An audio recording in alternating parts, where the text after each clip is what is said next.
Fact.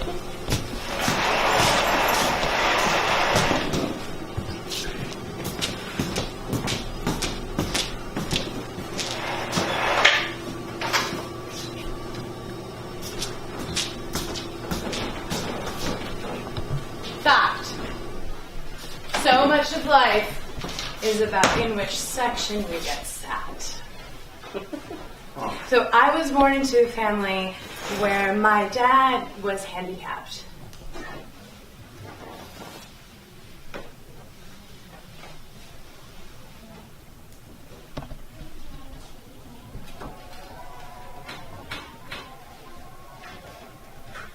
Directed the Stockard Channing show. Welcome back, Cotter. He's in New York producing and writing a police show on the streets of New York, a half-hour police show. Who is it? We'll find out in a second. He is really one of the most difficult people I've ever met. And when he came into the studio, they tried to put him in the audience. He says, "No, I'm on the show." And here he is. He is on the show. It's Nick Arnold.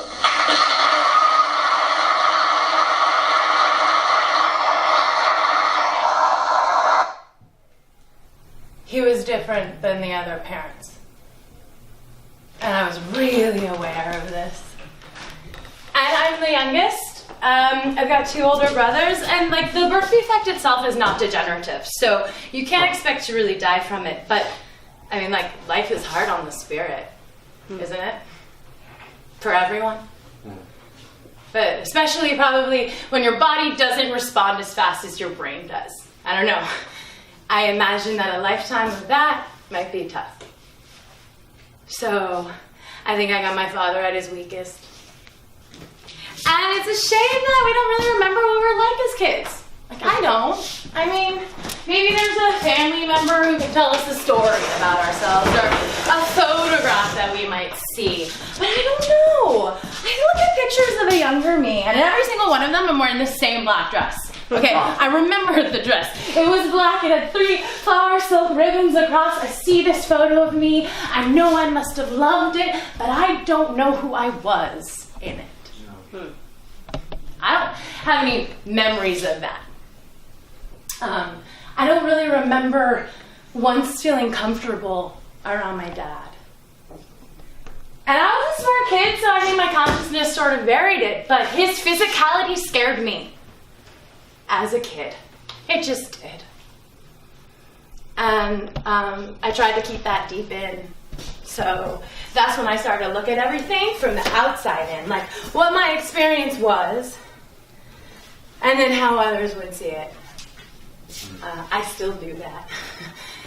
And I wish I could tell you, I don't know what my problem was. It was totally fine for my 2 older brothers. They had no problem with it. My dad went to all their soccer games. He was on the sidelines. He went to their parent-teacher conferences, but none of mine. Because I didn't invite him. Because I was embarrassed of him. I actually didn't invite my dad to my very last graduation. And so he didn't come. And that one doesn't feel good. And then we grow up, and then we go see a therapist, and we think, what about our parents' stuff fucked us up? But my God, what about for him? What was that like for my dad to have to accept that from his kid? It's really strange being daddy. Dada.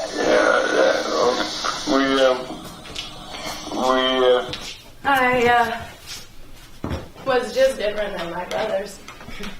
Because from the jump, from birth, I always just saw my father as other. And I know that that's normal, right? Because he was. And so most of the time I try really hard not to blame myself. Because I was just a kid. But how did I know that? How did I know to think of him as anything else but my dad? I mean, when did I first see that he was in so much need, more than me? And when did I first realize that? Like, when I was a fucking infant? I mean, I don't know, I guess it doesn't even matter when I first started seeing it, because now I'm 31, And I don't trust anyone. And I don't want to be like that anymore. So my mom came over because I was getting us some weed delivered, but also she's a Jew. It happened to be Christmas. We didn't even realize it. And I said, Mom, oh my God, do you remember that one Christmas that you got me a color blaster? Oh, it was a huge box. You guys, this is the biggest gift that I've ever got. I remember seeing it wrapped under the tree and that feeling of just knowing it's for me. No? Doesn't ring a bell? That's the thing about memories. They're yours. No one else comes to know the same moments that we've chosen to know so well. And I said, you know, Mom, you did pretty good. You got married, you were actually in love, and you had some really good kids. Yeah, I did.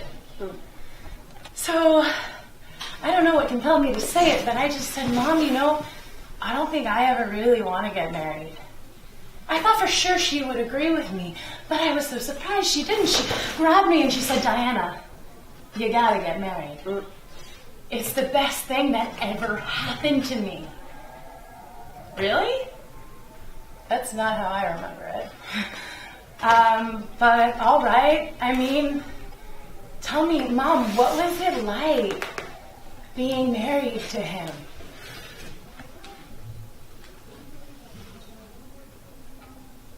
And me, what was I like as a kid? Well, you didn't need much. Really? I felt like I did. I must have felt like Dad was in so much need that, like, with my own, maybe I had to be more, like, selective. Yeah. Yeah, you never really connected to him. Like, you knew what a daughter should do. You were with us in the living room, but I think that you might have been a little scared of him, too.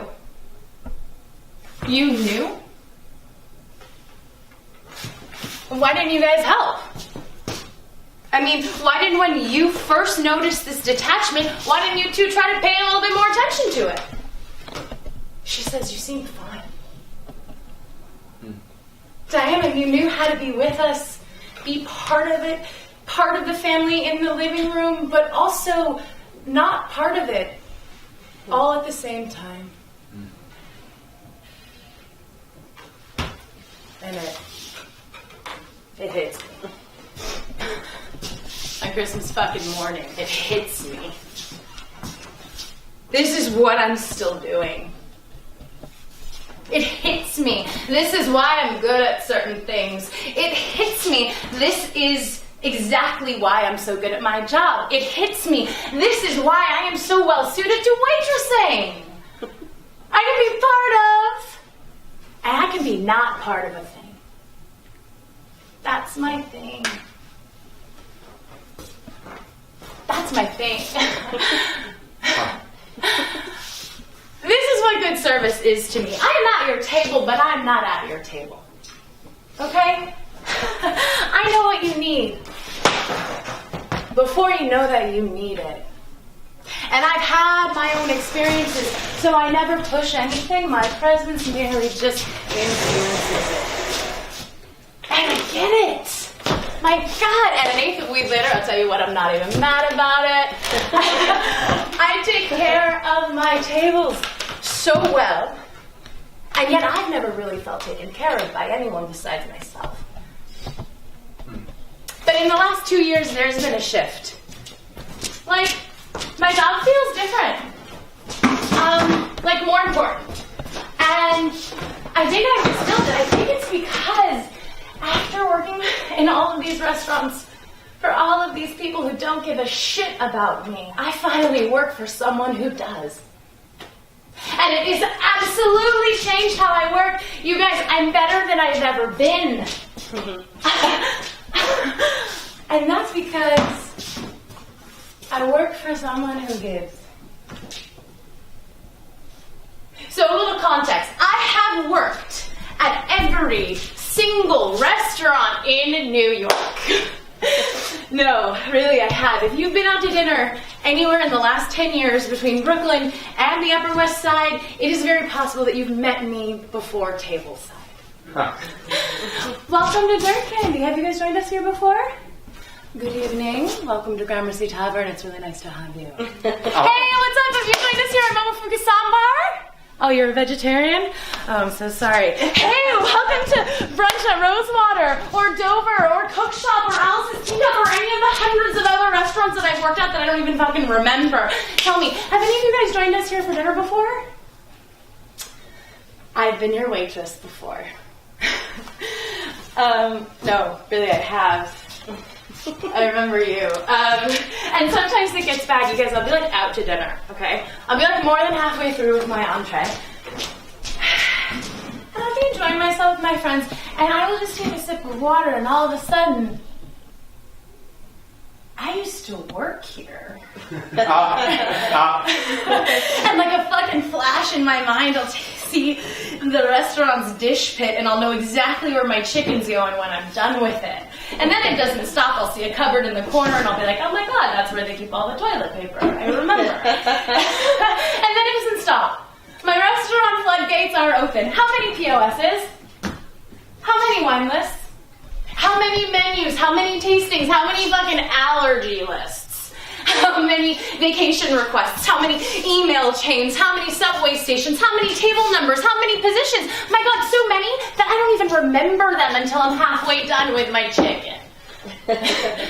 So, I don't know how it happened.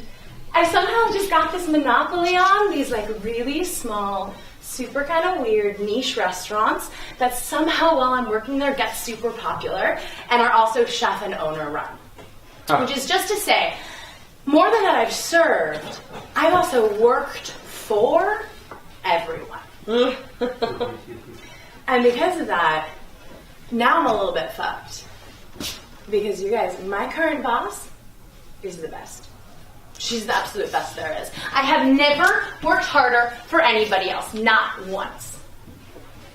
And when it's time to go, because in my industry that's how it goes, inevitably, at some random point, it'll just be like time for me to leave. I will really miss our symbiosis. I will miss the way I love to learn from what my boss notices. That kind of relationship comes across very few times in a lifetime. This job has changed my life.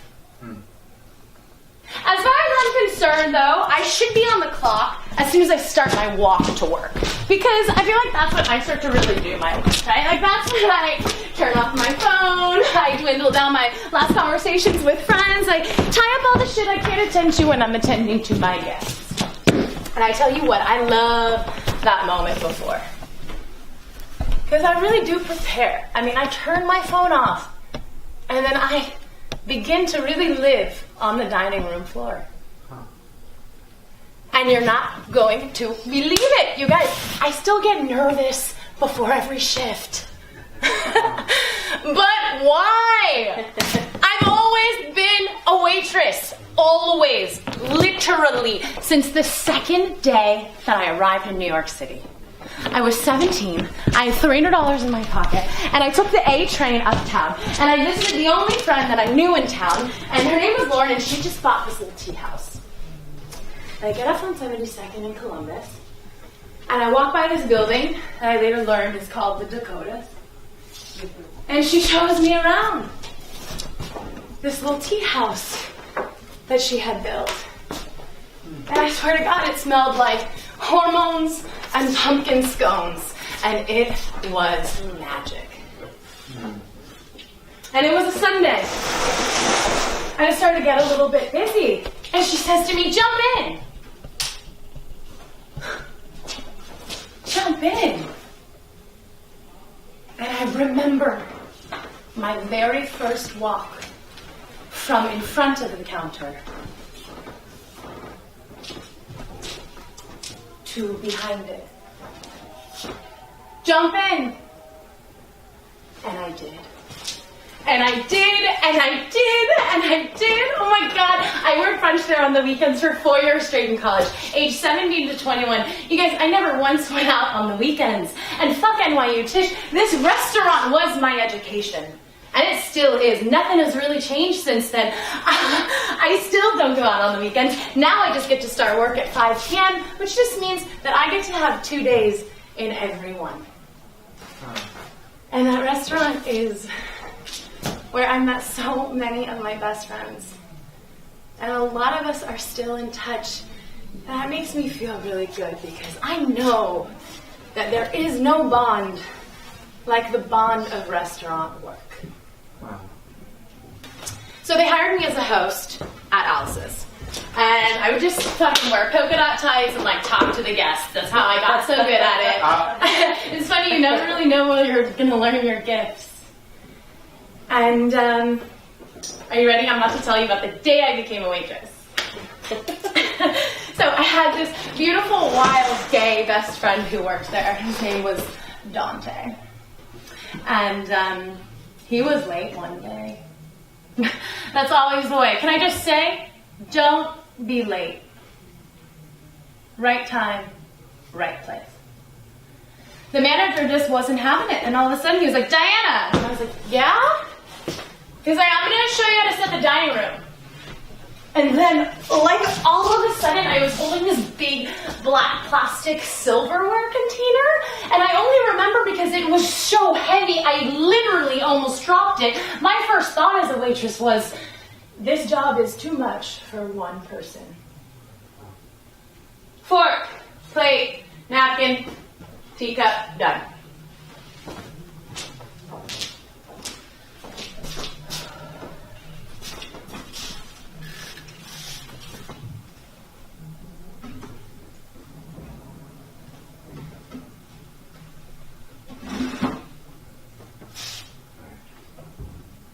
That's the only training I got. And so, I'm starting to set the tables up. God, I love the calm of a restaurant before the storm. I really do, still do. That feeling where it's just you setting up and just maybe the sound of Spanish music from behind the kitchen door. And I'm doing pretty good. I'm like, okay, cool. I almost got this. And just then, my best friend walks in, whose shift I was just given. And he looks at me, and I'm frozen. And he doesn't say a thing. And then he walks out. And we never spoke again.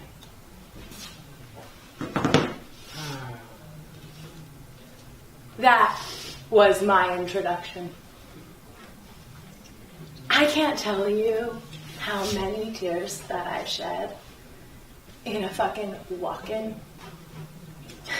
I can't tell you how many heartaches and stresses I've experienced in a closet next to a trash can.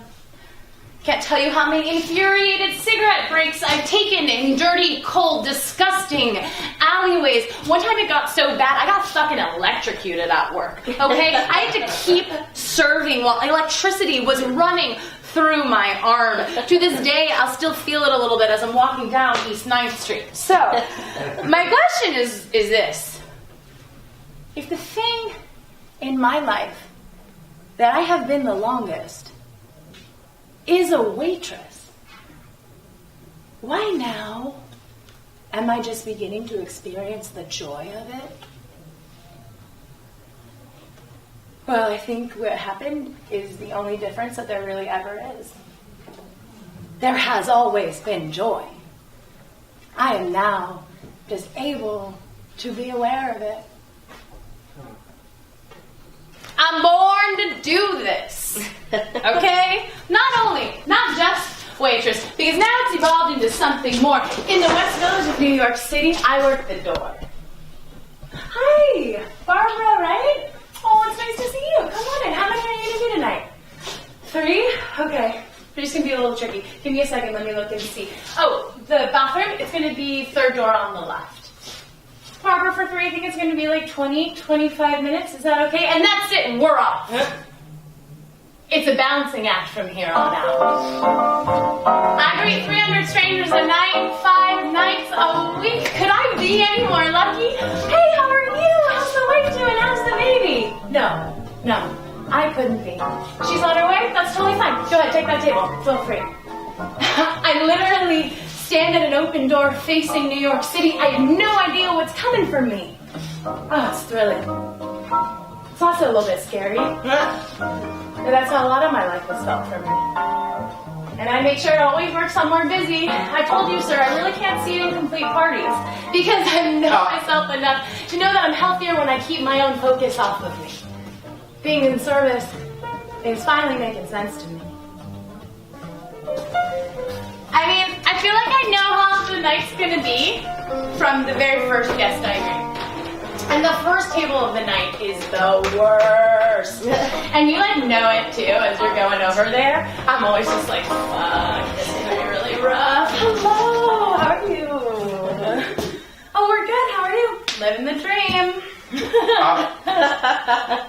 And with me, I feel there's always I have a millisecond feeling of jealousy with every new customer where I'm always just like, fuck, I wish I was out to dinner. Because I didn't really go out to eat much as a kid. There was one place though, right? There always is. Somewhere where you went with your mom once. Or maybe a breadstick that changed your 3-year-old life. Maybe there's a diner on the side of the road where you never went, but you know that your dad used to sometimes go. Or a waitress who winked at you in line in the bathroom when you were 12. Or maybe it's the way that your grandmother's kitchen smelled. There is a dish somewhere, I promise. Or a taste, or a flavor, or a texture, or even a waiter that brings up something in us, brings up that completely intangible sense of what? Of comfort, of love. And I think that we eat out in this city every night to get a little bit of that back. I do, for an hour and a half. And if you sit in my section, I know that. What happens after that is completely up to us. You might think it's too expensive here, not like me very much, or more often, can you guys please turn the air conditioner off? And then it can all fall apart. But if you sit in my section, you get me. And that's a pretty good place to start. Welcome. We've got a few specials for you tonight. From the jump, be intelligent, gain their trust, and be eloquent. So I've got crispy shrimp. They're coming from the Carolinas tonight, just simply garnished with a little fresh parsley and lemon. So good. And I have a house-made pasta too. This is stracci. So this is a rag pasta, flat, delicate. We're going to shave fresh butter and fresh black truffles on top of it. I've got 2 vegetables for the table tonight. They're artichoke or zucchini, totally your choice. And then lastly, we're going to come to our signature dish. So every night since we opened here, we prepare a whole fish. Yeah, tonight's bronzino. So we'll fillet that and we'll salt roast it and then we'll finish it with brown butter and lemon. If you happen to be in the mood for fish, there's really nothing better. Let me know if you have any questions. Oh, that's great. Did I get them? Hey, welcome. Do it again. We've got some specials for you tonight, but make it different. I've got crispy shrimp. So this is our first time doing this dish. They're from the Carolinas. With that spritz you're having, delicious. We have pasta. It's stracci. It's rag, flat, delicate, fresh black truffles, butter with that. I've got 2 vegetables for the table. And then I noticed that there's a larger group. There's more than 2 of you. So tonight we've got some dishes in large format. If you're interested in that, I've got a whole fish, bronzino, salt roasted. We'll fillet that. And then I also have 1 ribeye tonight. It's 32 ounces, bone in. We'll sort of roast it. We'll baste it in herbs. And then we'll serve it medium rare and sliced. Take your time. Oh my gosh, you make everything sound so delicious. Thank you guys. It's a gift. No, really it is. So every place that you work has specials, right? But you never know what they're going to be. So at my other place we had specials too, and I was like, good evening. Tonight I have portobello cubes in a dehydrated kale soup. And motherfuckers order that shit too. I don't know, I just try to special every table like it's my first time. And like, they sort of feel like it is, even though they've literally seen me special every table around them. Right? It's obvious. And that is what I love most about being a waitress. It's obvious. It's the first thing I get to do without having to be shy or hide it. It's the first thing I get to do to my fullest. And I love that they're called specials, because what I really want to say is, we've got a few specials for you tonight. I think you should get all of them, really, but also, one of them is me. I didn't go out to eat much when I was a kid. The only restaurant I do remember going to is Twin Dragon. Chinese. Yeah, I remember. The sign, it was on Pico Boulevard. It was red and it had these two big, huge wooden horns. And I would go on Sundays sometimes with my whole family. And I remember, do you remember there was a huge parking lot out front? Totally. And I would always jump out of the car first, and I would run towards these big, huge wooden carved doors. And then my dad would walk in first, and then I would just stand beside him underneath this little host stand. And the man who greeted us, in a white shirt and black tux, instantly knew my dad when we walked in. I mean, he knew his name. He gave him a handshake. Sometimes he gave my dad a hug, even. This man who worked there made us feel immediately welcome. This man made us feel familiar. My father was a regular. And so they'd walk us to our corner booth, because my dad wasn't comfortable in chairs. And he'd sit here, and I'd sit there. And I remember that there was this huge aquarium behind him that split the room, because the blue light from the fish would always hit the back of my dad's black hair a little bit. And then behind the fish was the bar. And I feel like if you're a kid and everything's going good, the bar isn't something you really get to know. I never really saw it up close. To this day, I will walk behind a bar, and it really won't make any sense. And I want to add that my dad liked to drink. And I really think this is only important to be noted, because that's why I never went to work behind a bar. I really hate having to be around people who have to be drunk. And when you're behind the stick, you are stuck. But if I can give it context, as a waitress, oh, that's just the guy who likes his martinis wet. Well, then I'm better with it. And you're not a drunk anymore like my dad. Instead, you're a regular. And regulars are amazing, okay? There is one at every single restaurant. I can remember every single one. I should do a show just about that. And they're always really kind. And honestly, they're an integral part of any New York City restaurant. But with regulars, there is always something that's a little off.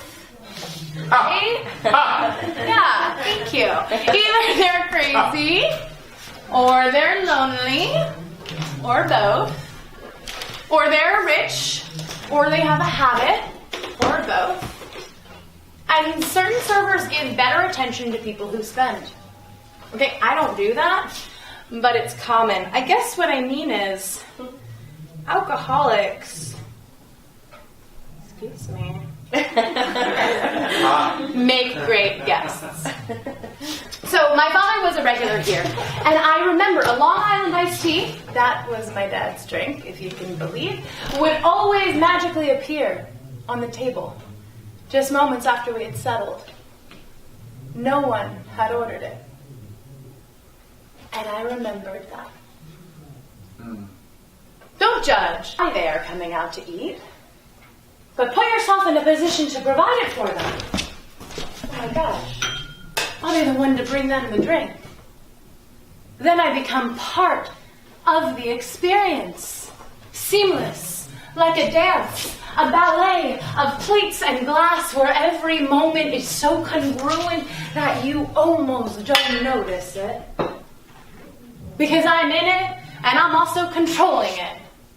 So your water, or your wine glass, or your ego, or your whatever it is, will never once be empty at my table. Not once will you find yourself in me. And I'm proud of that. And I'm just so happy that you've come in. Because that means that I get to put my hair up.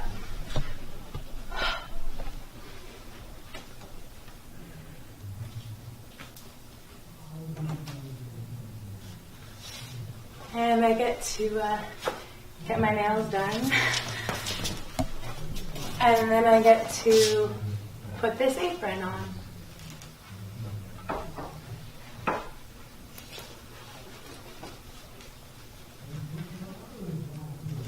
And then, in 3 courses, I get to tell you a little bit about what I know. I get to tell you a little bit about who I've become. So that every question I ask and every single one of my suggestions is something that you know you can put your trust in. Huh. We opened in late November. And I remember because my birthday is in the first week of December. So it was my first shift after I had turned 30. A waitress at 30. That's not something I thought I'd be. No, really, I never thought I'd be a waitress at 30. Okay, I'm going to tell you a quick true story. So I'm working at Alpha's Teacup, a restaurant job in New York. I told you about it. It's my very first one. And all the girls were standing around in a circle talking about how old they are and where they're from. And first, it's like, hey, I'm Betsy, I'm 27, I'm from Texas. And then, hey, I'm Auguste, I'm 28, I'm from Tel Aviv. And next, hey, Lauren, I'm 27, and I'm from Seattle. And then me, hey, I'm Diana, I'm 17. And then finally, I'm Genevieve, and I'm 30. And I swear to God, I turned to my friend Lauren, who's still my best friend, and I said, if I am still waiting tables when I am 30, kill me. So I'm 30. And it's winter, about 5:30. And I'm standing in the center of an empty dining room just before dinner service begins. And then the first snow of the season begins to fall. And this restaurant is a big, beautiful, crystal, floor-to-ceiling fish bowl. And I'm standing there next to the owner in silence. And we just stand facing the street and the snow, and we stare.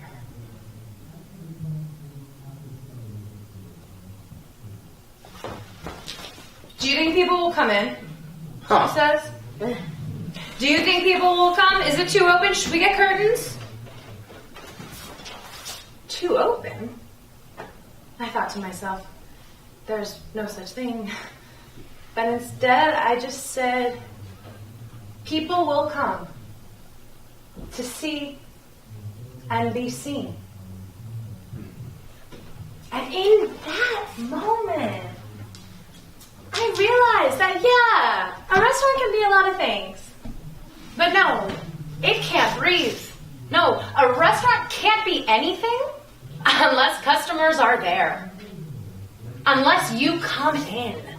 Unless the chefs have prepped and cleaned the kitchen, unless you take a shower, get dressed, and then take a train and choose to sit down to wait to sit in my section. I can't do what I do without you. Hi! You were a waitress last time we were here, remember? Yeah. I don't. Did you have a good time? Yeah? Good. Welcome back. I never know if remembering me is good or bad. But, yeah. Now I do remember. It was me who took your order. Right? Yeah. And it was me who poured your water. And if I could, did I try to pour my soul into a small dish and place it like a garnish on the side of your table? Yeah. I was the one who brought you your salts. And you, I brought your lemon. You, I brought extra Parmesan. Twice. And you, I brought a lot of attention. I'm the one who didn't laugh as your husband raised my ass as he reached for his glass. I'm the one who didn't flinch while you spit on me as you were trying to make a point to your guest. I'm the one who watched it all. I'm the one who saw you check your cell under the table, type, and then send the text. And I'm the one who knew it was your birthday, so I sent you dessert anyway because your friends didn't want to spend. And I'm the one who gets entirely too invested in these moments and way too attached to my role in them. But what can I do? You guys, I get to do what I love. That's where my sense of identity comes from. And yeah, it's a fucking cliche, but if you find something that you like to do, you don't have to work for a single day. And it's a lot. I take it serious being a waitress, but it's a lot. I have to, be on, but also, turn my life off while I'm doing it. But also, honor it, because I'm working so much that waiting tables is a huge part of my life, so I want to be present so that I don't waste it. But then I get really invested in all these really small moments, and it's just that compartmentalization of it. Right? That being inside of and outside of. That's a really particular skill set. I can prioritize 150 people's needs in a moment. I don't really think that can be taught. I have to command a lot of knowledge with hundreds of people that I have never ever met, who have no idea what cacio e pepe is. Every single time I say that phrase, I'm going to have to explain it. And listen, lady, if you want a glass of Chianti, please, by all means, go right ahead. I'll bring it absolutely right over with excitement. I mean, I'll think you're an idiot, but I'll bring it. My job is basically this personality management. And I have been doing this for so long. You would think every night is exactly the same. But every night is completely different. I have no idea who's coming in. I have no idea what state the patrons are going to be in. I can guess, I can think about the weather, but I don't know. Anyone could come. They could be out for my blood. They could want to make me feel bad just because it's going to make them feel good. Someone could fall on the cement and bleed from their head on their way out of the restaurant. Someone could end a relationship in my section. A marriage, even. A customer could insult me deliberately. You're trash. You know that. I could see my coworker stealing from me. A guest could grab me by my neck and jewelry. Or I could be written off the schedule already. I could be having my last shift and not even know it. That one is awful. These restaurants are so small. Everything feels really intentional. Or, as I'm on my way to table 30 to take an order, my coworker could tell me in a whisper that she had to have an abortion yesterday, and that's why I was late. I'm really sorry. These are all things that have happened to me. We experience so much in public that's usually given privacy. Who takes care of you when you get home from work? That's the hardest question that I've ever been asked by a customer. Because if I'm honest, which I'm not, when I get home, I can barely pour myself a glass of water. But on the other hand, I get to be part of Barack Obama eating carcioffi alla griglia with his wife and daughter. So, it's a trade-off. And when I do get down, I think of this great Woody Allen line. Oh, it's so good. He's with a prostitute, of course. And he's like, so, how'd you get into this sort of thing? And she goes, sure beats the hell out of waitressing. And I think about that. I got the job nobody wants to have. And I don't know what it is about me, but somehow I see that as an advantage. I'm very good at making the best of what I'm given. Oh. And so I've created this mantra in my head that's running through every shift. If I don't write about it, it won't be worth it. If I don't write about this, it won't be worth it. If I don't write about this, it won't be worth it. If I don't write about it, it's not going to be worth it. But I'm so tired when I get home. So tired. From hours of absorbing, from hours of being on a dining room floor, that when I get home, I don't want to write about it anymore. Okay? Before I even get home and open my own door, I'm on the subway, actively decompressing from hours of sweating. Some of the restaurants I worked at don't even have windows. I'm like a rat in a cage, y'all. I haven't been outside all day. What? I'm supposed to come home and then face a blank page? No way. I don't always have that much courage. But look, I did. I'd like to speak to a manager. Oh God, I know this type. So, I feel like there's only really two types of people in the world. Those who like to speak to a manager, and those who don't. Tell me, have you ever asked to speak to a manager before? Yep. Wow, that was a fast answer. How did it go? He's profile. Yeah, you couldn't go there again. Raise your hand, everyone in the audience. Has anyone in here ever asked to speak to a manager before? Okay, I'll go get her. And then I'll do like a bunch of other shit because I know they're watching me gonna go get the manager. And then inevitably they'll turn around and say, oh, excuse me, and what's your name?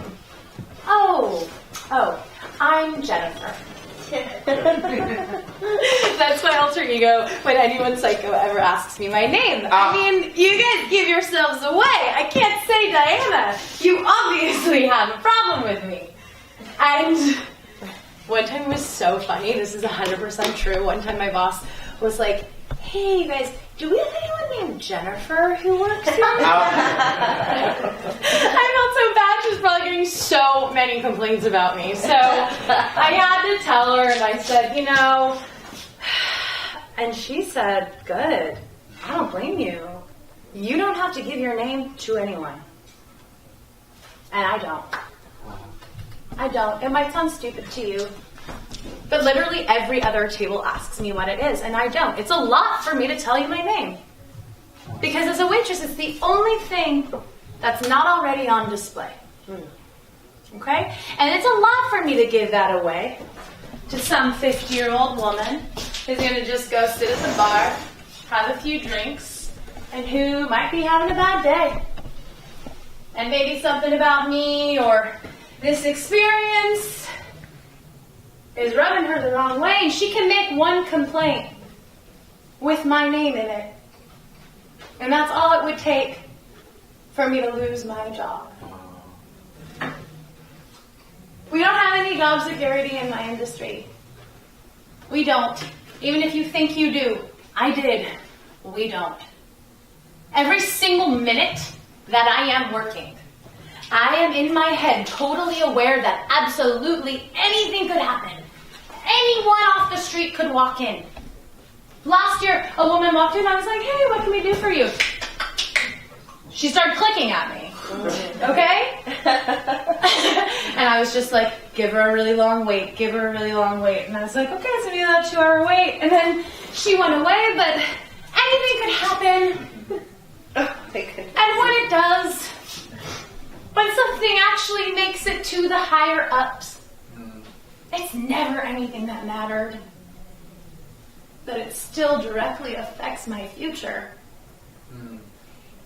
Tell me, does that happen in other careers? Where your trajectory is affected by a hungry stranger? Does that happen if you're an engineer? Or a lawyer? Or a doctor? Or a teacher? Or a mother? Like, where there you are, looking for a new job, knowing that it's not about how good you are. And so with all of that running through my head, I have to somehow get to a place where I can stand with a lot of confidence. Sir, it's going to be about a 2-hour wait. Is that going to be okay? What I want to say is, listen, take a minute. Look inside yourself. Do you have that kind of patience? Because that's a realistic estimate. And I can't have you having a few drinks, and then in only 40 minutes, yelling at me in front of everybody and treating me like shit. Oh, no. I know I'm just the help. I know it. But I'm also your waitress. I've been put in charge of curating this experience. I mean, what's the deal? Deal with it. And my boss has put me in a position to do that successfully. You don't know how rare that is. You guys, the last place that I worked didn't have enough forks. Wow. Right? Yeah, let it sink in. The owner refused to buy more. I'm going to give you a hint. This is the only restaurant that I have ever worked at in Williamsburg. Okay, the entrees there were $30. This restaurant has 3 stars. The servers were keeping forks in their aprons and hand washing them in between the courses. That is not okay. If I have to buy a Metro card, you gotta buy the forks. So listen, buddy, we got forks, we got plates, I got wine, everything is gonna be great, but only if you let me. Everything is only if you let me. Good evening. Can I get y'all flat or sparkling? Oh my God, are you the 3rd girl from Broad City? No, I'm not. But right, I totally should be. And I think, fuck, D, I've said 3 words to them, flat or sparkling, and they see it. They notice something. It's like when I'm working, I'm immediate. So, how are you guys doing tonight? We've got some specials off the menu. Wait, oh my God, are you an actress? Yes, I'm an actress. How the fuck else do you think I would be able to do this? I get interrupted and I get asked, where are you from? I'm from, wait, let me guess, the Midwest. Yes, they always guess that. I have no idea why, but whenever they do, I just take it as this huge compliment that the table thinks I'm super nice. So, what are you guys gonna get? I don't have time to talk tonight. There's way too long to wait. I don't know. Well, what should we get? I hate answering that. I know I have to, but I really hate it. I don't know. Eating is so personal. We've only just met. Do I get a laugh? Not usually. Are they pissed? Yeah, they are. But do they get that in order to tell you what to order, I have to get to know you just a little bit? Like, I don't know. Are you having wine or a cocktail? Do you like your meat rare, or are you not an adventurous eater and I'll just steer you towards the pasta that's most popular?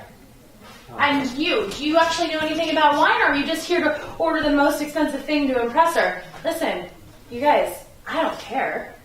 I just need a minute to see it. I always say, know thyself. If you don't like olives, like I don't, then never order a dish with tapenade in it. Like, we're not going to like it. And then we're going to blame our server for it. I always say, start with what you like. You mentioned that you love risotto, right?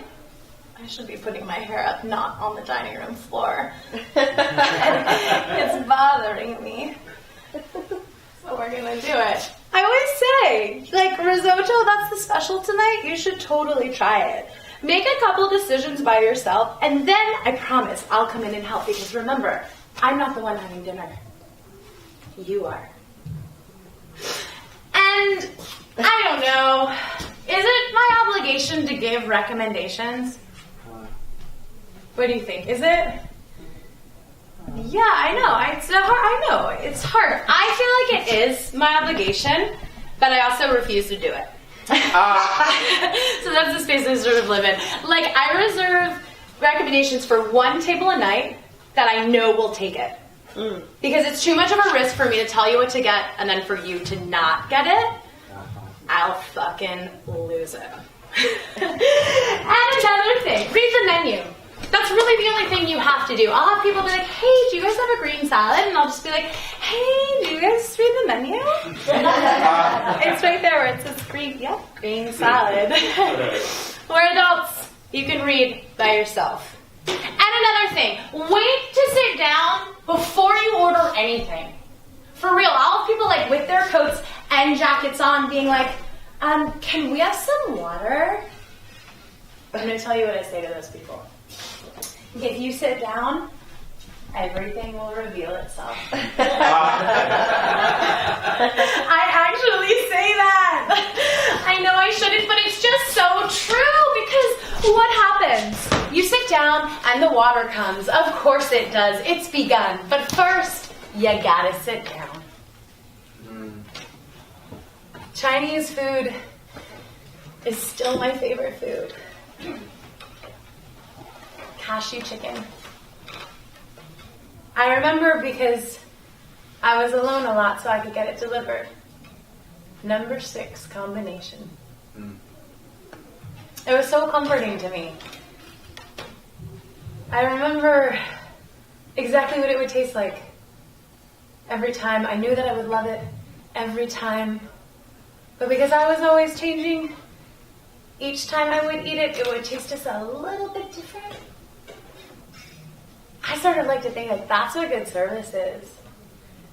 You can rely on a good experience, a good place, good food, good company that you choose, but you're never really sure how it's all going to manifest exactly. But if you trust your waitress, you can leave a little bit more satisfied. You can leave a little bit more full. And you can leave a little bit more free. It's not free. You're going to have to pay for it. But this is the difference. I think the fundamental difference is that when you get good service, you're happy to pay for it. You guys, my entire life has been saved by the tip. Any money that I have ever made has been made in a restaurant. And I'm literally never not grateful for it. I worked just last night and I was looking at these charts and I thought, I cannot fucking believe that they're paying me for this. And it's your choice how much you give? My God, it really is like being a prostitute. I get 10s, 20s, 50s in my hands nightly for my services. One time I got $100 bill on Christmas Eve in New Orleans. This is for you, dear. Don't share it. And I didn't. Because there's something to it. There is something to someone recognizing me in a moment and compensating me for my hard work and their direct enjoyment of it. Call it what you want. But walking home with cash in my back pocket, I swear to God, a part of me still can't believe it. Because I grew up always wanting a seat at the table. I grew up feeling a lot of not being able to. I grew up in Beverly Hills with all these rich kids and celebrities, and they all lived in mansions. And then me and my mom lived in an apartment, and we shared a bedroom. And after school, my friends would go to the California Pizza Kitchen. CPK. We were fucking 10. And I wanted to have friends, so I would go with them. And I remember I would sit down and I would just bury myself in a menu. But I wasn't reading it, because I already knew what I would get. The cheapest thing on a menu after soup, Caesar salad, $6.95. So I knew with tax and tip, $10 would do it. But that was half of my weekly allowance. $10 for one salad. And that's when I learned that I was going to have money if I wanted to have friends. No, that's not true. That's where I learned value. I can add to their experience. That's my strength. And I think, of course, that's why I'm so good at coursing. Oh, it's like an art to me. Give me a budget, I fucking love it. It's like a puzzle. I understand not having everything and still wanting access to the best despite it. Oh, you guys are only going to need one of those crostinitos? It's cut into 3, so you can totally share it. Cool, thanks for that. Huh. And I have what I call a poor kid's palate, which means basically I didn't grow up with like a house with any salt in it. I don't know about al dente or seasoning. And I still kind of feel like if you have a non-alcoholic drink, like a lemonade or an iced tea, it's a total sign of utter luxury. And I don't know how, but now, somehow I have the perfect aged balsamic and a wonderful crushed truffle salt. I've got that in my arsenal. Suddenly, I'm an equal. And I'm not so mad anymore about growing up so out of place. Because I've grown up. And I have excellent taste. I've really let it go. Because I touch every table now. I run the show. And if this was like a Sondheim musical, which thank God it isn't, but if it was, I feel like this is the part where my character would kind of sit down and sing. It's only food and drink. Right? Right. It's only food and drink. The stakes are not as high as you think. Forks and knives, knives and forks. This isn't my life, it's just my work.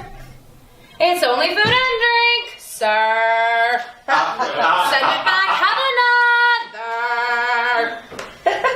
I'm running around like a surgeon would at a hospital, but I'm not saving lives at all. It's only food and drink.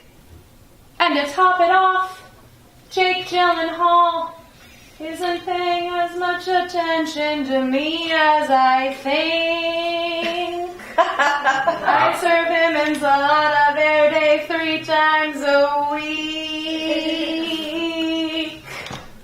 And while he's finishing the hat, I might just be polishing a glass. But somehow, all of that's okay with me. So, luckily this isn't a musical because I can't sing. But I saw Sunday in the Park with George, and then he came in the next night after a double and I closed, and I don't know, he really inspired me. So I don't actually need to sit down and be at the table now. I'd rather just give what I can to it and let the rest of me that doesn't work be ignored. That's the gift. The gift is that I'm actually powerless as a waitress. Dude, I don't make the food. I don't make the money. No, this isn't my place. I don't own it. This isn't mine. You don't even know my name. You think I'm Jennifer. But to me, that's the best place to start. We get to have dinner together. And if I do a good job, you'll remember me. And if I do a good job, you won't remember me. I don't give the same service to anyone. Read your tables. I won't hold it against you if you don't like me. Listen, I'm not always in the mood for me either. When I go out to eat, I'm the queen of wanting to be left alone. I never, ever talk to my servers. But if you have someone who's waiting on you and understands that and can grant it, I think it can sort of help you let it go and then maybe move beyond it. So that after a while, you'll be a solo diner at the bar and you'll ask to hear the specials because everyone else around you has. You've been left alone enough to get yourself interested again. And I'll say, hey, so do you want to try that special anchovy dish? Yes? With that Prosecco, it's going to be delicious. And it is. And you will let it make your day. And you will find yourself in such a different place than you did when you first walked in. That has happened with people in this audience. I have brought you something, and it has lifted your spirits. That is how we become interdependent. And you might want to catch me before you leave and mention it, but I'm really bad at receiving stuff like that, so I'll pretend to be really busy and I'll just make you leave it in your tip. And then you'll think that the moment is gone and all this doubt will set in that oh fuck, this moment wasn't really as big as I thought it was. She works on tips, she's just doing her job. But then I'll appear at the door, just as you're walking out. And I'll say, hey, thank you so much for coming in. And you'll feel like it was real again. Enjoy the rest of your day. Thank you. I will. What's your name? And that's the moment of change. What's your name? What is it you are called when you are called upon? What nomenclature makes your nature unique? Me? I'm Dee. Being in service has never been so easy. And I tell you what, it's serving me. But it doesn't always go like this. I don't know if you've noticed, but I can be a pretty sensitive waitress. And then it gets sort of borderline inappropriate sometimes how seriously I take some of this shit. So if I, for example, taste you on a few wines, not because I had the time and I offered, but because you asked me to, one after another, and you don't like any of them, any of them, a slow, fiery rage grows inside me.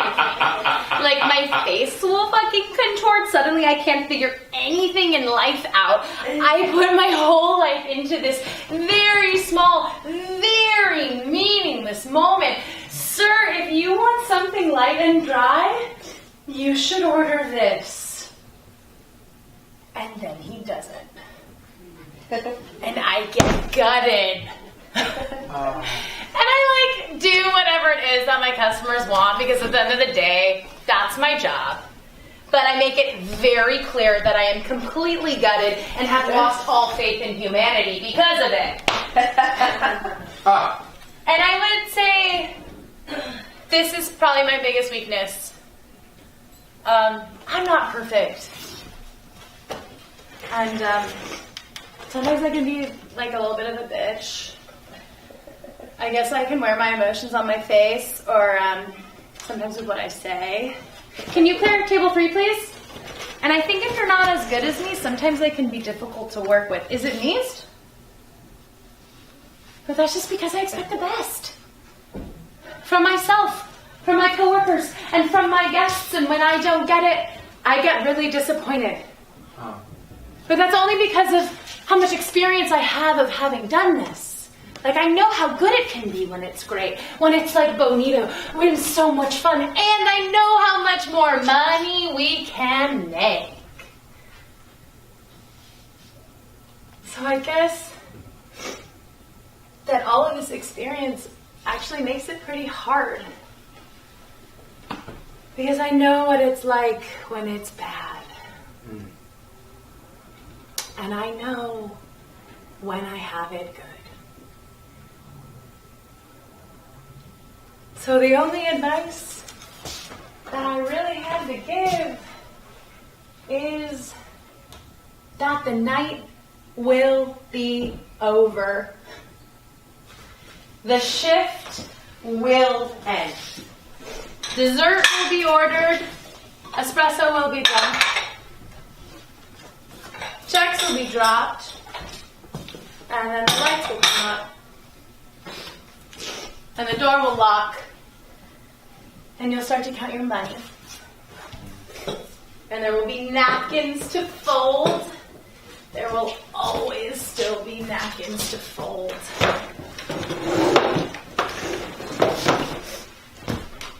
There will be tips to be distributed. There will be glasses still to be polished. But somewhere in this side work, you will acknowledge your own work. And I can only say that because this is my life's work. Right now? Sure. I'll be right there.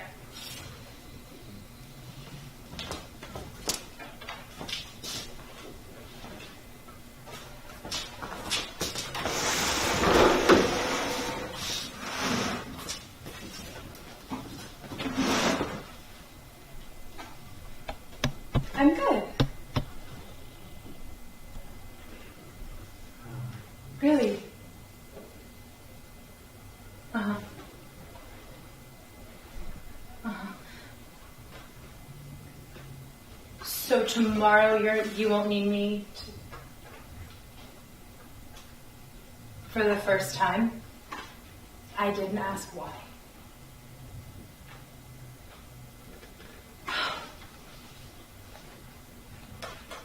Okay. It was the most awkward moment. It was the end of something without any acknowledgement of it. Well,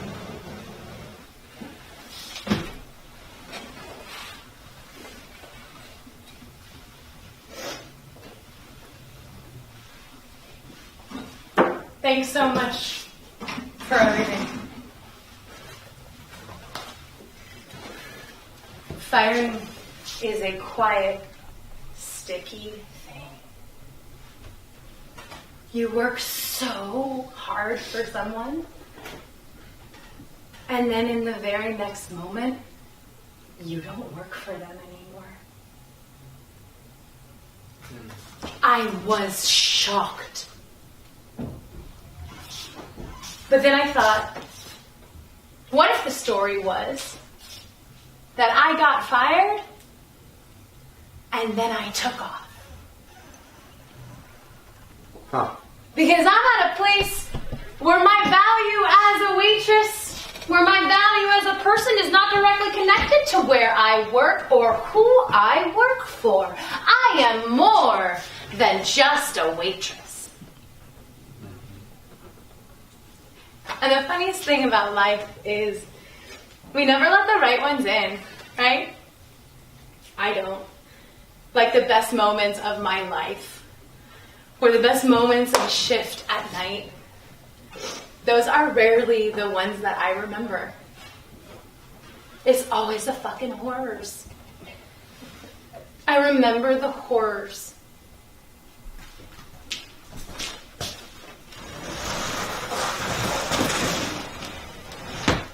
My dad died when I was 15. And it's such a shame because it took me until right now to realize that I have always been in service. That I am my father's daughter. And that's what I am when I come to your table. So I'm going to love you in a way that's unconditional. Because I know how hard that can be to find for some people. I cherish my tables. They're mine. It's real. But that makes it a little bit harder for me as a server. Because a lot of my time on the floor is really joyous, but I choose not to share it because my coworkers are in the weeds, and I don't think that they're going to get it. But my customers are the best part of my life. I get to talk to people I could have gone my whole life without ever meeting. I get to see their faces when they're hungry. I get to meet their families.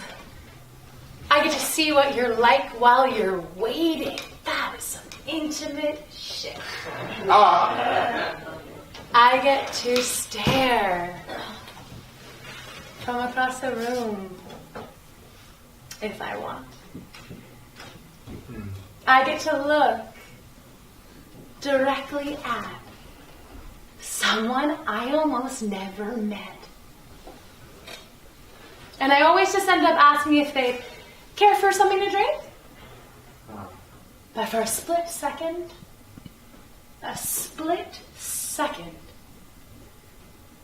I know I could ask them anything.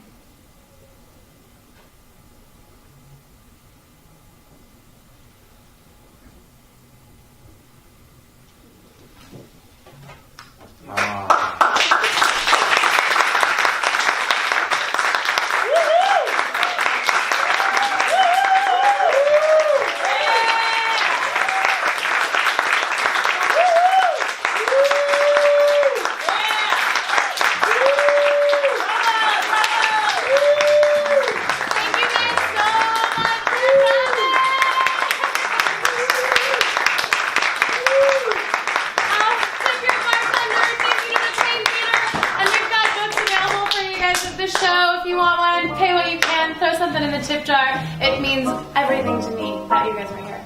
Thank you so much.